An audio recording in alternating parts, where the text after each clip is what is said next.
Hey everyone, welcome to episode 189 of the Ceres podcast. I'm your host Stelios. Today I'm joined by the one and only UKHospitality CEO Kate Nicholls. This episode couldn't come at a more pivotal time, fresh off the heels of Labour's first budget. Kate and I have had the chance to connect at key moments over the years. We spoke the day after the Brexit vote, multiple times throughout COVID pandemic. I checked in with Kate's colleague Alan just a few days before the general election, and now we're diving into the impact of the first budget of this Labour government. In this episode, we dig deep into the budget's implications for hospitality. Spoiler alert though, it wasn't really a crowd pleaser. No matter where you stand politically, there seems to be a consensus that this budget completely missed the mark. Those on the left feel like it didn't go far enough, while those on the right with more conservative economic thinking feels like it's overreached a little bit. At this point, all we can do is just do what we've got to do and see how it plays out in practice. A takeaway I had chatting to Kate when we were packing away after this episode recorded was that how strongly this budget resonated with farmers. And many of you listeners, regular listeners, know that our fulfillment centre operates off a farm. And there's a real sense amongst the farmers that they've been unfairly targeted by the inheritance tax changes. And that's really the only big thing that hits farmers. Don't get me wrong, they're still affected by the other things, but that's the big thing. But the one thing I noticed about farmers is that they're incredibly effective as a collective when it comes to getting their voices heard. They rally quick over the situation, they contact local MPs, make waves over the radio, TV, social media. It makes me wonder, maybe this is what this industry, the hospitality, fish and chip industry, street food industry, is that what we're missing? It's all right waiting for our industry bodies to do their job, but are we giving them the support? Maybe the answer is we could do a little bit more. I also want to take a moment to thank you, our listeners, for the incredible feedback you've shared after the last few episodes. We've been diving heavily into politics and legislation, especially around VAT with the episodes that we've done with Les. And your messages mean the world to me. It's clear these topics resonate, and I'm glad they're sparking meaningful conversations. Today's episode is proudly sponsored by the Ceres Fish Cake Mix. If you're in the food business, as we all are, you know how important it is to maximise profit while keeping things homemade and unique for your customers. Think of butchers for a moment. They turn every cut of beef, pork, chicken into a valuable byproduct. Sausages, for example, pies. They don't just, sell fillet steak and then chop the end bits in the bin. Just doesn't happen. The Ceres Fish Cake Mix lets you turn every ounce of fish into profit without compromising quality. Trim your fish cakes to the perfect portion size and then use all those little scraggly bits to make homemade fish cakes. With the Ceres Fish Cake Mix, you can prepare delicious, custom fish cakes faster than it would take to boil the potatoes. And we've curated countless recipes to get you started. So what are you waiting for? Boost your sales and profits today with Ceres Fish Cake Mix, available at www.ceres.shop with free next day mainland UK shipping. And we also deliver to Northern Ireland, Republic of Ireland, the British Isles, many European countries, you name it, it's on there. And before we dive in, remember to follow Ceres on social media, and it just helps you stay updated. But if you'd like the insights that we offer on our website, early news, special offers, you name it, early case studies, competitions, you need to be on our mailing list. If you're not on the mailing list, you're probably going to miss some things. We do get the odd message from people sometimes saying, I didn't get that special offer, and it's in their junk box. And that happens, it's just that's normal. So every now and then, check your inbox. We do send emails out every week, and there's always special offers involved. So whilst you're there, why not join the discussion in the Ceres podcast group on Facebook? It's a good place for these conversations to happen. People are a bit shy sometimes, but we're working on that.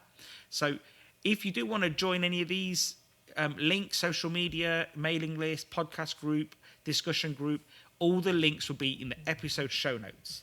Now, let's get into today's episode with Kate from UK Hospitality. As always, let me know your thoughts and enjoy this episode.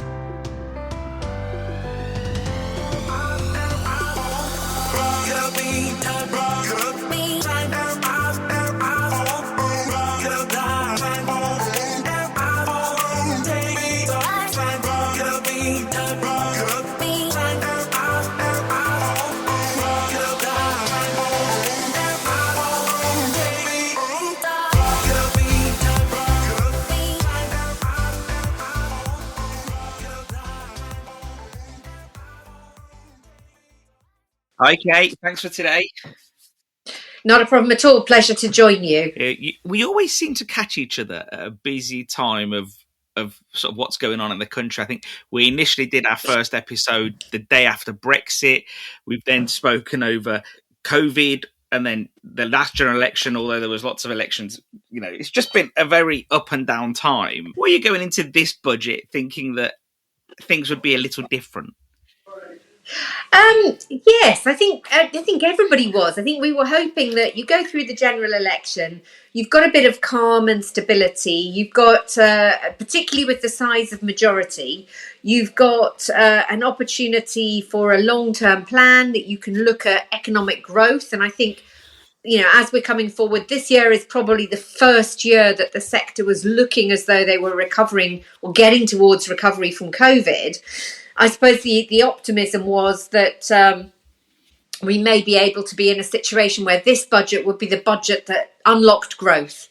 You know, what were we going to do to get the demand going, to move some of the supply side reforms? There were some big positive noises from the government around reforms, but also around measures to grow the economy.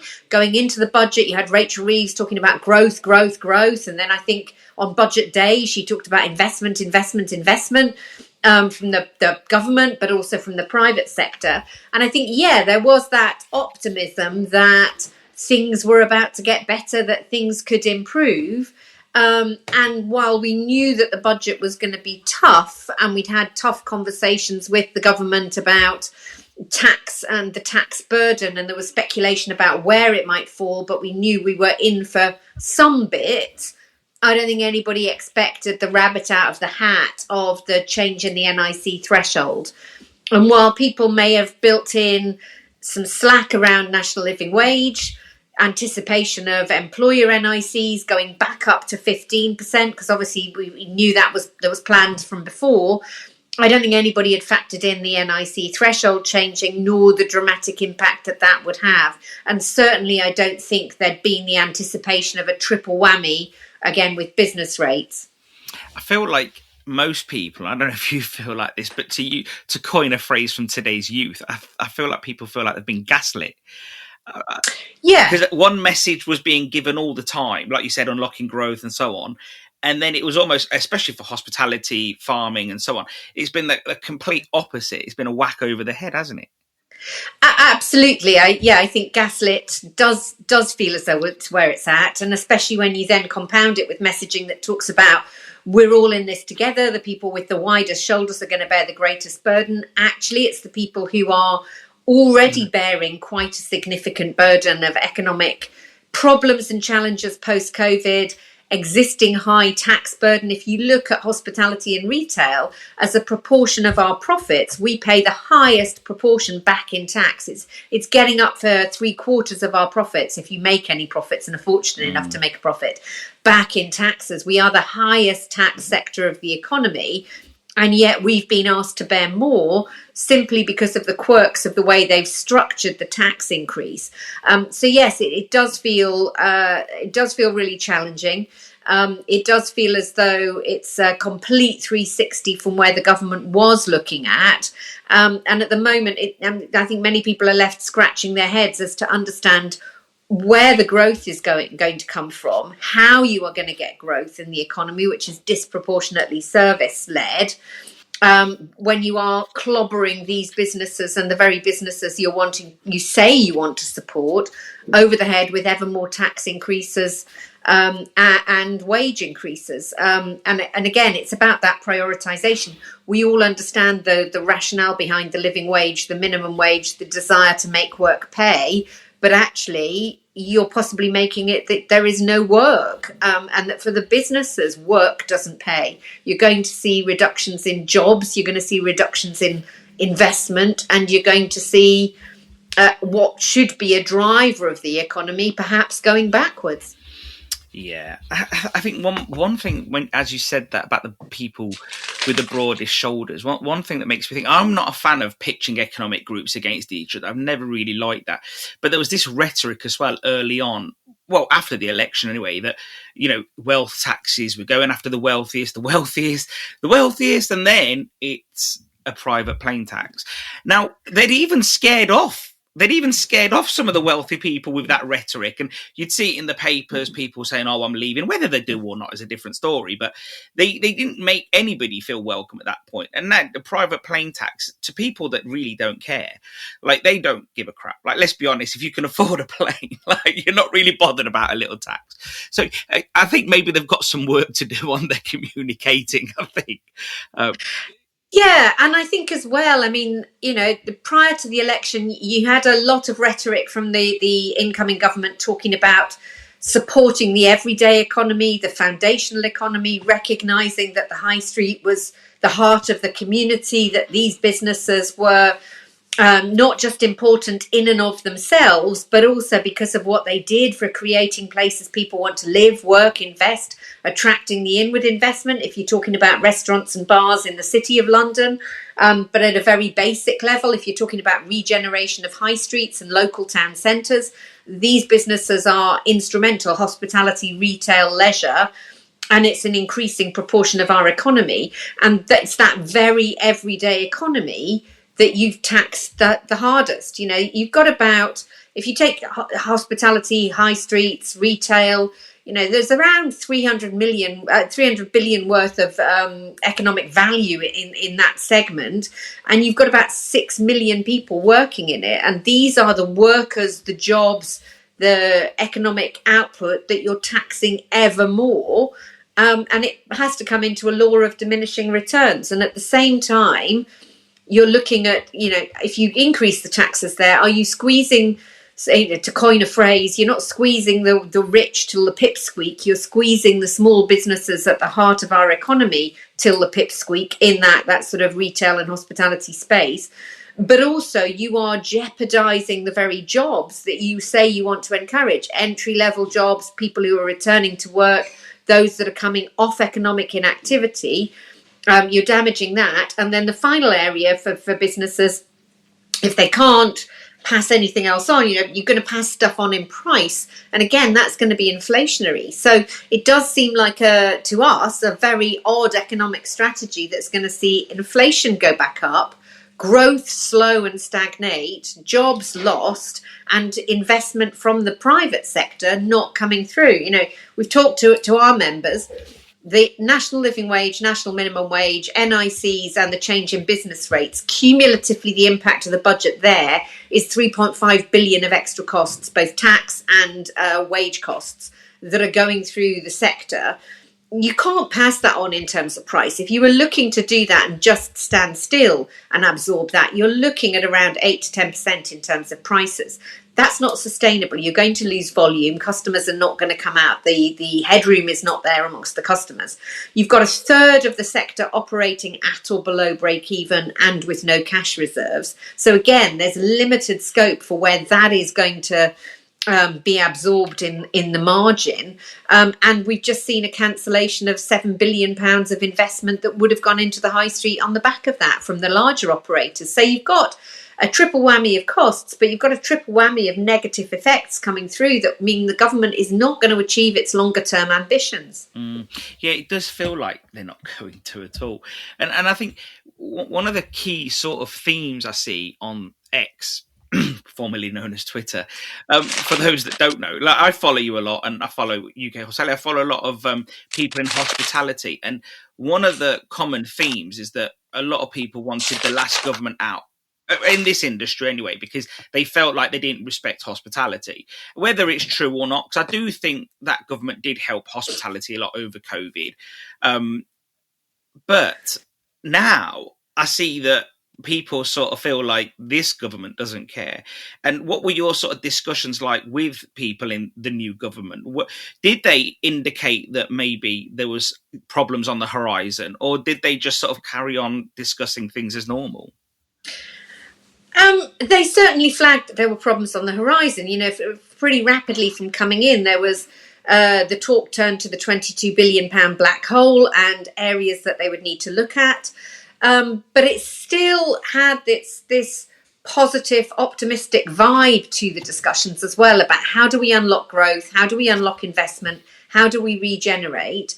There was a recognition that we weren't going to be one of the bright, shiny sectors like life sciences and fintech and those kind of areas that had the very high growth potential, but that we were a foundation for growth. We would be a beneficiary of growth, and that we were a positive force for good in our communities and in the economy. There does seem to be a bit of a disconnect, and whether that's because there isn't a full understanding at a Treasury level about the impact that sort of triple whammy has, whether there is a failure to understand the nature of employment within the sector, which means the national insurance threshold hit harder than anticipated. I think that seems to have been quite unexpected. The government seems to be quite surprised by the response back from industry. They anticipated that they would get flack from business groups. But, I was talking to other sister trade bodies, one in the manufacturing space. They were talking about how the change in the NIC rate means that they've got an extra cost per employee of £1,000. In the hospitality sector, it's £2,500. So the order of magnitude of the scale of the tax increase for us is so much more than something like manufacturing. So it's almost as if this sort of smaller group and smaller part of the economy slightly protected, and as I say, a disproportionate hit. I don't think the Chancellor, the Business Secretary, those ministers that we spoke to knowingly and willingly put a disproportionate burden on the hospitality sector. There is a widespread recognition of the value of us in government. It's just not yet translated through into meaningful action. I think one of the things that I always sort of think of is that every trade body, every organisation, every charity, come budget time, is screaming. They're all like, we wanted this and we wanted that. And that's not changed. That's definitely not changed in my time of following politics. But in this budget, trade unions weren't happy, UK Hospitality wasn't happy, Institute of Fiscal Studies weren't happy, British Beer and Pub Association weren't happy, NFU definitely not happy. So there's so many people, so many organisations that weren't happy. And how do they? Again, like with that, they're not going to throw loads of money at these organisations and industry. So how do they build the trust back? How do they say, okay, we started on we had to start on that foot, but here's what we do moving forward? Like, what would change your mind of them moving forward? Well, I think, yes, nobody is happy with this budget. I think it is a different set of circumstances. And I've seen lots of people on Twitter, on social media, talking about, hospitality singled out once again. I think the issue is this time around, we're not singled out. You've got similar kind of hit with retail, similar with health and social care. You've got all other businesses, small businesses, large businesses. There is this significant impact. We're acutely exposed because of the levers they've chosen to pull. I think what you therefore need to see pretty rapidly over the next month or so is a recognition of the sense of urgency and a look again at some mitigations that might be able to come through in the short term and the very immediate term to try and help offset this, because the package of change on business rates doesn't come in until 2026. That has the potential to be really transformative. And be a big area that we've been campaigning on for a long time and that the sector has been campaigning on. That could be a once-in-a-generation reset on property taxes. But we've got to get through the pain of the next 12 months, and some businesses will undoubtedly not survive. We need to make sure that we've got measures there. So I think it's about what can we do to look at the supply side reforms that are needed, and what can we do to look at driving demand and creating demand. So, whereas potentially, where can we look at grants and support to be able to help with transition? We've got clearly a transition here around employment and the fact that we're very labour intensive. Are there grants that are available for investment in automation, investment in plant and technology? There's no point giving us a corporation tax break on capital allowances. We don't make any profits. But what can we look at that could do an offset? Carbon, automation, innovation, technology, incentives there could help. There's a need to look at planning and licensing and the areas where you've got additional costs for those businesses that are still in growth mode, few and far between, but some of them still are. Could they look again at areas around COVID-related debt and some of those areas that could ease the burden? So I think we need to see, they've talked about putting in place a high street strategy, an investment strategy, and the industrial strategy is looking at generation of space. Over the next 2 to 3 months, what are the measures that would be there that would drive demand, help to businesses to survive, because the sector is once again in survival mode, and look at ways in which we can be supported to manage that transition. Because the direction of travel and the message behind the budget is very clear. Yes, they acknowledge and support those sectors of the economy that are foundational, but they want us to be more productive. And if the price for that is a smaller workforce, a smaller sector, it seems to be that that's a price they've factored in. And that they are willing to pay. So help and support to be able to navigate that transition is key. I think one of the things that I saw is that, and I think this, you mentioned mitigating factors and what could they do to help others. I think what I see at the moment is that the people making organisations that are making the loudest noise are probably GPs and care homes. And, yes. And I can see how I reckon they'd do that. I can see them thinking, actually, this is going to be a knock-on effect to the NHS. Let's try give them some money. And actually, what I didn't realise until a few days after the budget, because I tried to just absorb everything initially without filling my head up with everything else, but is that the NHS is actually exempt from all these extra costs as well. So not only much of the public sector is exempt from a lot of these costs, and that is a bit. It grates a little bit on private businesses, doesn't it, really? It does, because of the way it's communicated, because they're not exempt. Yeah. They're still going to have to pay those NICs, money, but they've given them extra money to cover the costs. And yes, that really grates, because clearly that extra money is coming from us. And it's coming from the extra taxes that we're paying. I mean, I haven't given up on trying to get them to rethink the NIC threshold and the NIC levels. There are 2 debates in Parliament. There's the finance bill that has to get through, but there's also a separate piece of legislation on the NIC change. And I think we need to be making a lot of noise. We made a lot of noise on budget day. The day after, we were all over the media. Hospitality was singled out as being one of the key areas of concern. Clearly, other sectors then get picked up on the back of that because it's the same for them. But the key is part-time jobs, flexible jobs, entry-level jobs, where you're at lower pay. That's where you see the disproportionate hit on the NIC rate. And so therefore, could you look at retaining the threshold, not changing the threshold? Or could you look at a lower rate for those people that are on the lower threshold? Could you look at exempting those who are only working less than 20 hours a week, for example? The objective there is to raise more money from the higher tax, higher earning. But unlike income tax, NIC is not a cumulative tax. It's hitting on day one. And I don't think that's been fully thought through and fully understood. So that's what we'd like to see.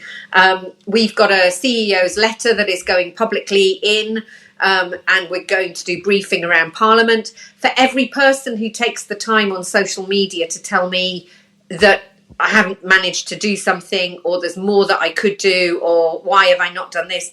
Take that effort and lobby your MP. Take it and write to them. get them to raise the issue with the Chancellor. We've got templates on our website, but we need everybody to be making that noise individually. We need individual businesses to be saying, this is what it means to me. This is we've calculated it looks like an extra 40 to 50,000 pounds per outlet of tax. We need every outlet. There are 150,000 in the industry across the whole of the UK. If you take it to be every single place that sells food, you're up to about 300,000. We need those business owners to be telling their MPs what the impact is ahead of those debates in Parliament. Well, during the election, you had a campaign, UK Hospitality had a campaign for your members and even non-members, I guess, to get involved with the politics, invite MPs to their business, their place of business. And what was the uptake like on that? Because I know when I've tried to encourage our customers, friends, even non-customers and friends, anybody who wanted to do it, the uptake of sending a letter to an MP or inviting an MP, it's quite low. It can be quite low, yes, particularly amongst those small independent businesses. And I appreciate they've got a lot on their plate. They've got a lot of time, and they may feel that that's my job. But I do need the weight of numbers behind me in Parliament. I need people to be affected.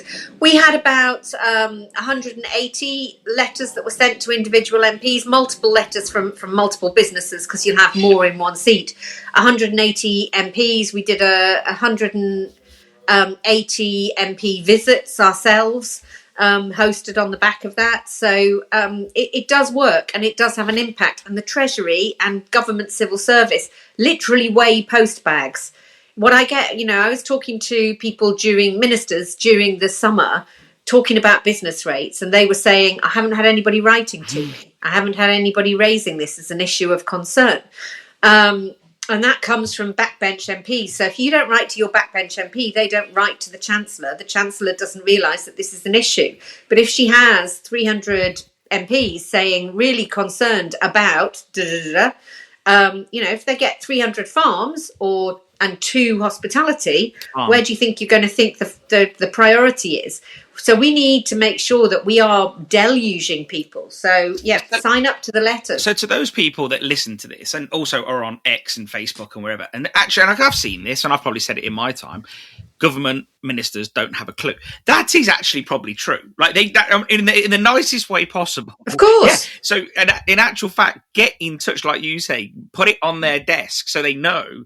At least then you can tell them this is what's going on. But yeah, so and I know we use it as an insult. They don't have a clue, but the truth is they probably don't have a clue. They don't, and nor is it realistic to expect them to. These are people who have a particular skill set or a particular reality that they're working through. I wouldn't know what it means to a factory down the road, or I wouldn't know what it means to a school. I don't know the budget of a school, etc. And I'm a couple of stages removed from knowing what it's like on the grassroots at an outlet level. I have been there, but I'm a little bit removed from it now. But the MPs, they have to be a master of every business in their constituency. And if you've got a Jaguar Land Rover or a power station, you might be disproportionately impacted one way or another and have less time to understand. That's what we need to do. That's what democracy is about. And I can present it, and I do present it as much as I can. But it's much more impactful if somebody says, I'm a small cafe, coffee shop, pub, restaurant. It's going to cost me an extra 10, 15, 20,000 pounds. And as a result of that, I am going to have to let 3 of my staff go. That brings it home much more powerfully than I can ever do. Yeah, especially when you bring it down to the local level. No MP. Absolutely. Because when you're thinking big things, we're going to lose 1 million people. It's just like, oh, really? But when you say I'm losing 3 people from my little cafe in this little area, it's a little tiny village or whatever, I think it does mean something. It does. It does. One of the things that I think hospitality doesn't get credited for enough, and I was chatting to my friend who owns McDonald's franchises, quite a few actually. She says that one thing that she actually said it's McDonald's that don't get credited with this enough. But I actually go a bit wider and say all of hospitality, whether it's fish and chip shops, street food, hotels, you name it. One thing I don't think the industry gets enough credit for is the fact that they onboard all the next generation, the first generation of workers through. Yes. Literally, where are you going for a job if you're 16, you're thinking, I want a bit of a part-time job. You're going to the chip shop, you're going to the takeaway, you're going to the local hotel, you're going to McDonald's. And not to say that's all of the places, but I think, looking at NIC being increased for those bigger businesses, for smaller businesses, they're probably not going to see it, smaller independents, but they will see the living wage go up. They will see that. Yes. But we knew that was sort of coming, and everybody does it, so that doesn't hurt as much, maybe. But I do feel like maybe a little bit more support could have come towards hospitality because of the fact that they are essentially the first time jobs for people. Yes. And I think one other thought that comes to my mind, because there's not really a question, but one thought that really does come to my mind is that also these jobs in hospitality, especially they're like your McDonald's, Burger Kings and so on, they're sort of jobs that propel people to move forward. And yes, they're transferable skills. Yeah. They are the foundational skills that you need. It's literacy, numeracy. I mean, at a very basic level, it's walking into a room, looking somebody in the eye, shaking their hand and saying hello with a smile on your face, and turning up to work on time. We have a generation that was hit by COVID that hasn't had that. And let's not forget that COVID generation, and my daughters are two of them, they didn't have their work experience at school. They didn't have their community experience, their Duke of Edinburgh. They couldn't go and volunteer. They didn't work in shops. They didn't work in hospitality. So these are skills that are really important and foundational. And you're right, 39% of our workforce is 16 to 24. So that is the sort of common grounding that you're getting wherever you're going, whatever you're going to do. You're going to look at moving forward, or you may choose to have a career. So for those that the academic situation and the academic environment doesn't suit, and they might not be best placed to thrive in, hospitality does offer that opportunity to rise rapidly through management. So there is still, just to put some hope on it, there's still a pledge around reform of the apprenticeship levy and the training and skills levy, which will not only make it easier for medium-sized companies to reclaim some of that funding in training, but will also make it easier to share amongst smaller operators so that, again, we can put in the foundational training and make those tools available to help boost those employers and help them to attract people into work. There are also, there are reductions and exemptions in NIs that we can look at as well. And one of the things we're talking to the government about is, can that be expanded? So there's no NI on employing somebody who's under 21. Could we expand it to 24, for example? Could we expand it for those that are an exemption if you're working less than 20 hours a week, as I've said before? There's the increase in the employer allowance, which will help the smallest. You've got £10,000 of NI income before you NI liability before you're required to pay tax on it. So again, that will help the smallest. But I think the key thing is for hospitality, because we're labour intensive, you need to make sure that you've got those who are above those thresholds help too. There's a big gulf. And it's our independent entrepreneurs and the ones that are going to be the scale-ups of tomorrow that we really need to make sure are not hit so hard by this tax take that we strip them out altogether. I don't know. It makes complete sense. As you've been saying this, something's just come to my mind, and I don't want to be a party pooper or a miserable, so-and-so. But you mentioned that some of these measures will be inflationary, and yes. Fair Pay Commission have been tasked by Labour to factor in inflation. So could we see in the next budget them close the gap on 18 to 21 pluses a bit more, and also have to factor in more inflation to the wage increases because of what they've just done?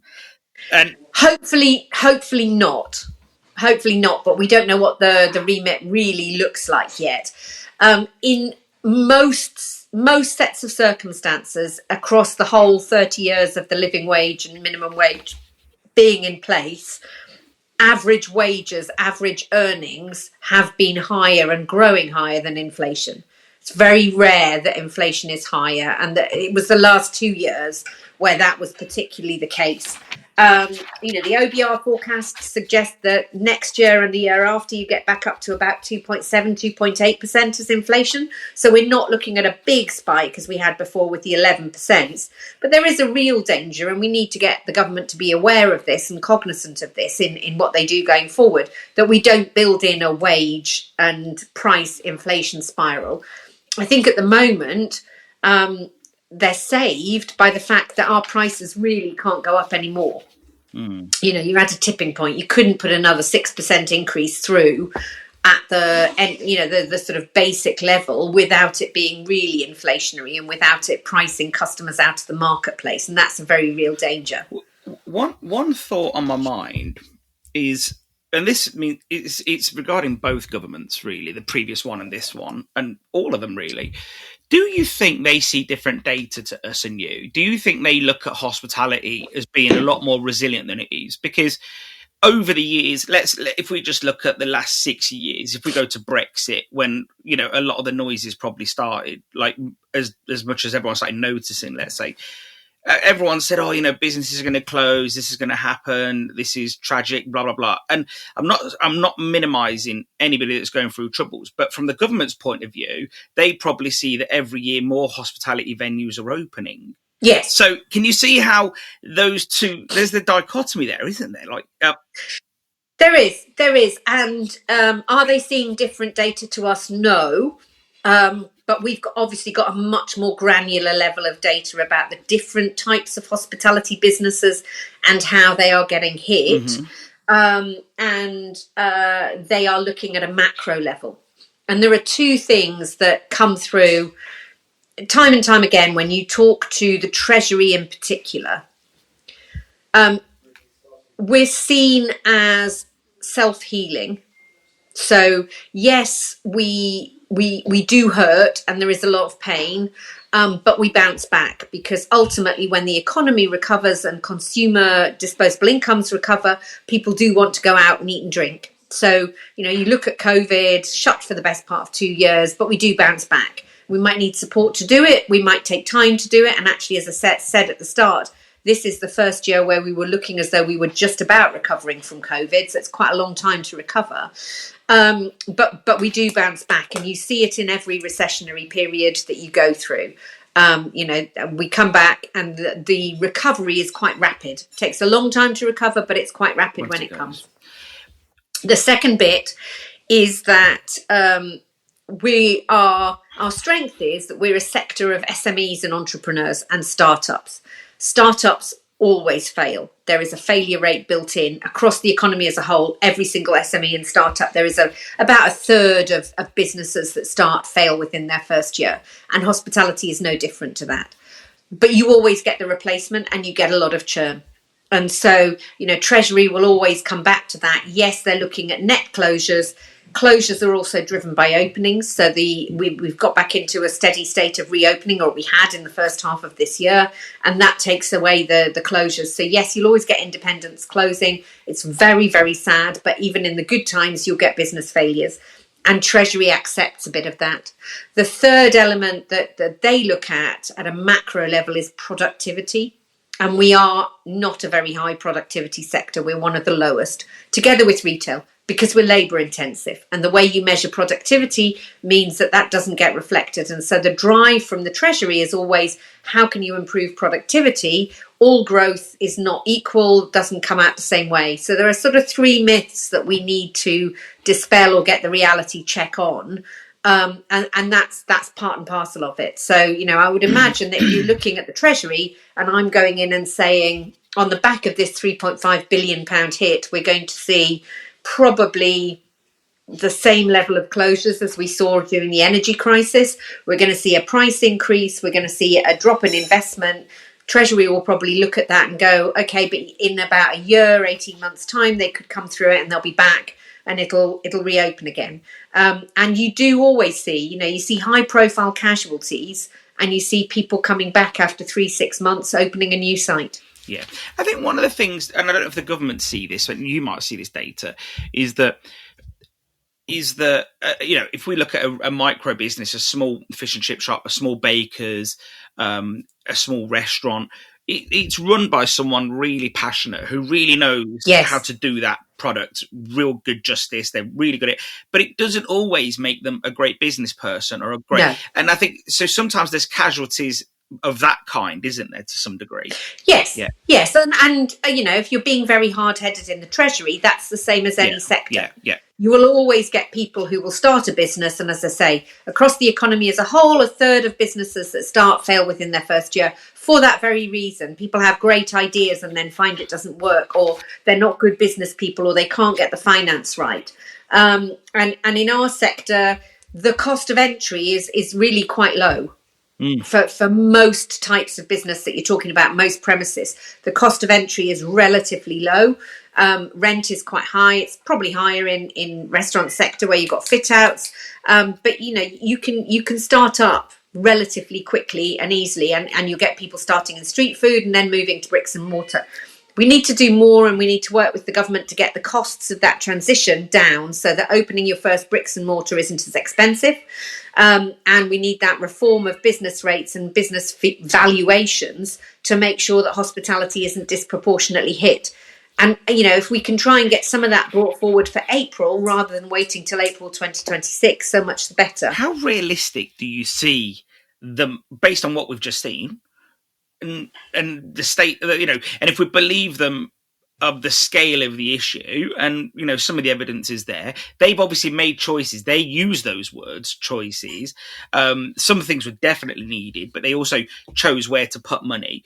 Do you genuinely see them looking at business rates and saying they've got the majority, but do you see them saying, let's just start from scratch, let's stop tinkering around the edges? That, I know it frustrates everybody, but governments can't wave magic wands and make it happen on one day.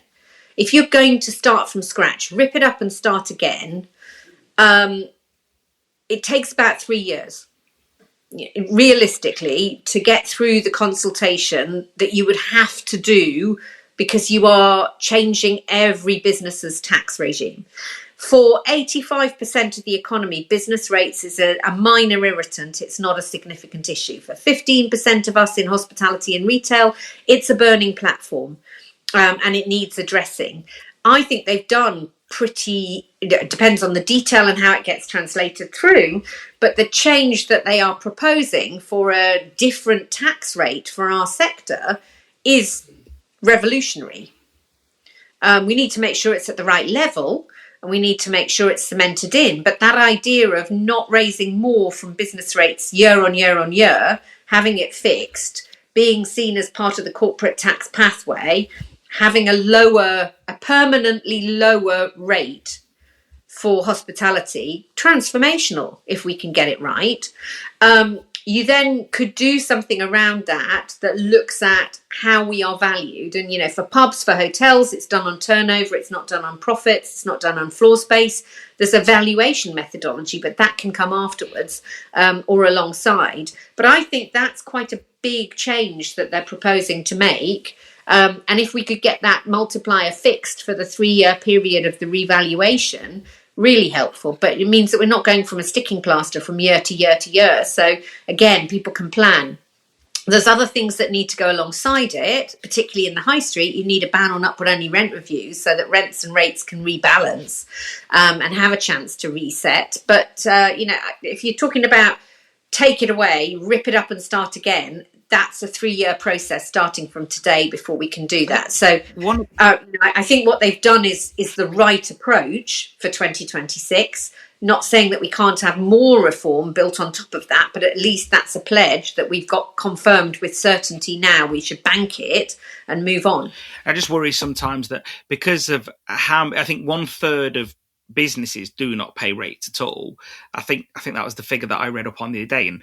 And in Scotland, it's probably more than that. And you consider that's a huge gap in the market, like in terms of revenue. And I think that you have to make it higher to those people that do, or those businesses that do pay it.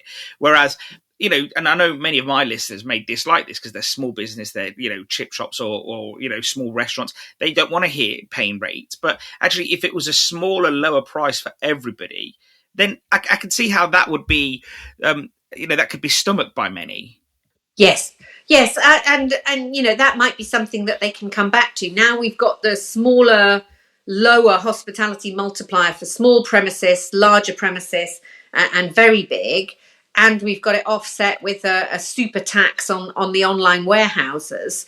That could be something that could be come back to over the next year. So I don't think this is the end of reform, but I don't think wait till we rip it up and start again is the right way forward.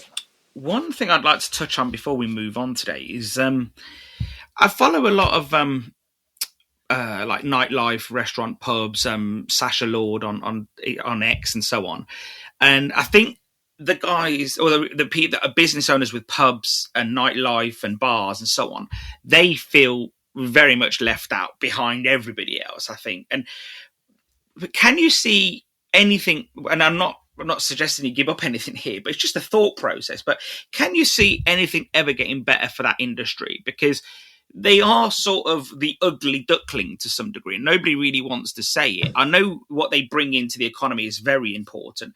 However, the government wants less people to be, drinking alcohol. They want less people to be consuming sugar. Smoking is massively frowned upon.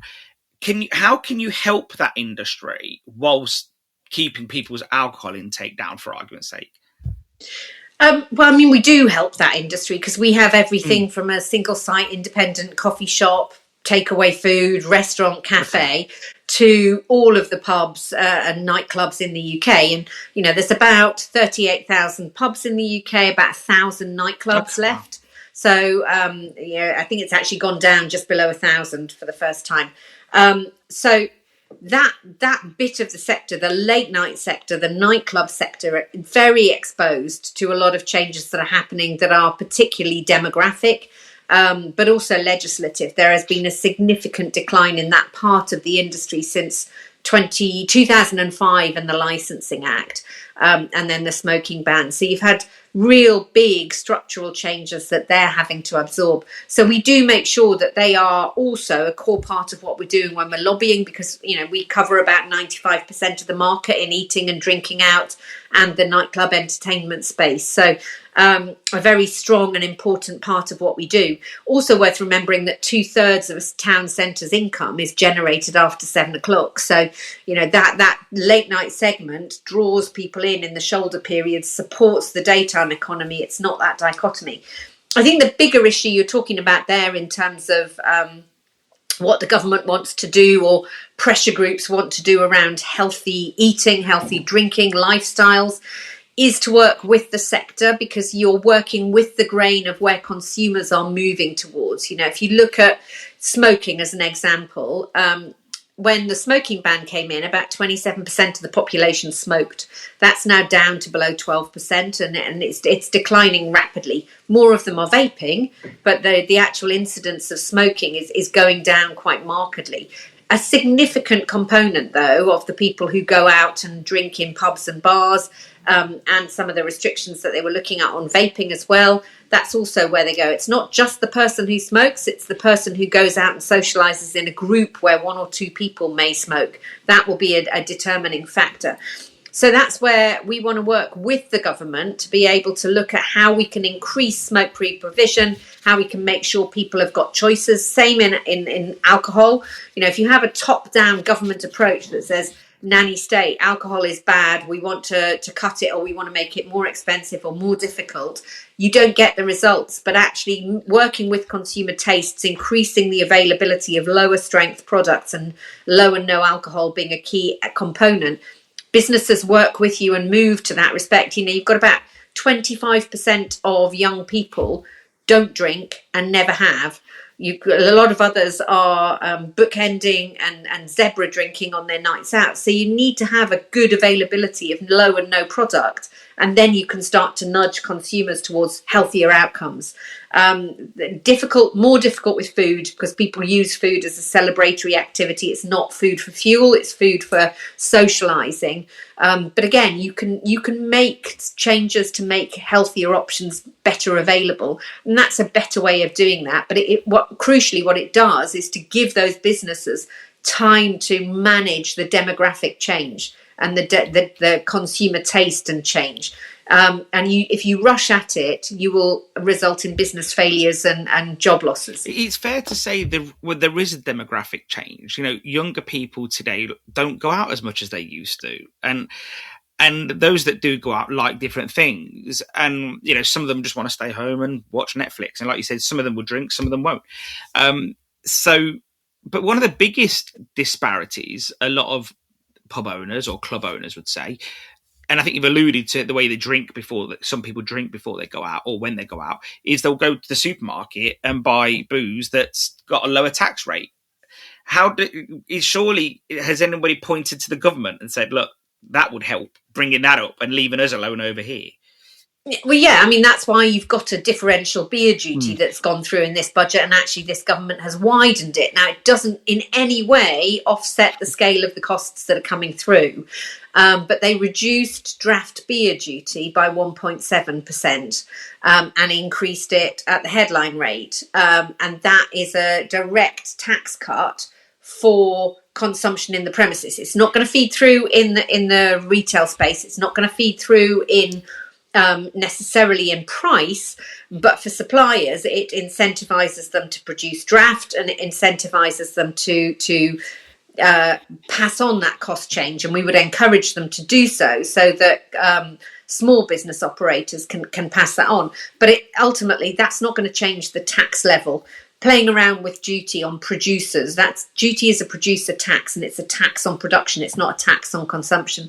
If we want to make it better to drink and eat in venue, and I would argue we do, because it's a supervised environment, it's healthier, you can regulate it, you know what you're getting, then you need to look at the retail taxes. So that's back to VAT and our pre-profit taxes on business rates and employment taxes. That's where you need to look at that change to be able to get people going through.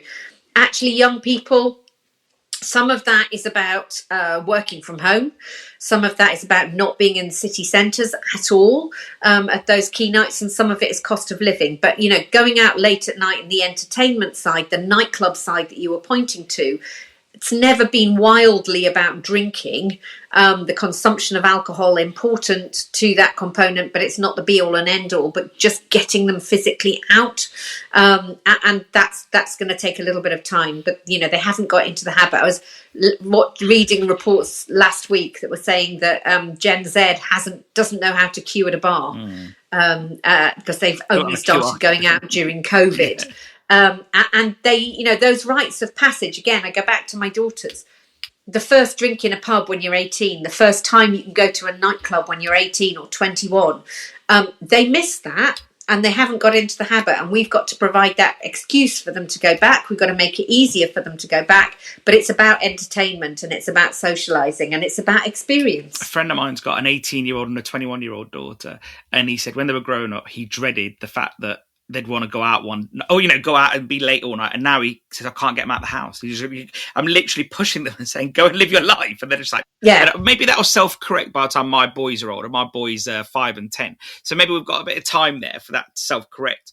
But I do think that, when you've got West Streeting talking about how dire the NHS is and, lots of preventative measures and so on and so on, I can't see how. And although there's we've mentioned the benefits of being out in social groups, that on a mental health side is really important. But I just wonder if they look at the alcohol side and say, we've got to stay away from that, because the media would be all over them, unfortunately. So I worry, just a general worry, but you guys are the professionals and you guys are doing this every day. So you're talking to the ministers, but I do worry if that's their ambivalence. Well, not just this government, the previous one too, about supporting pubs and so on.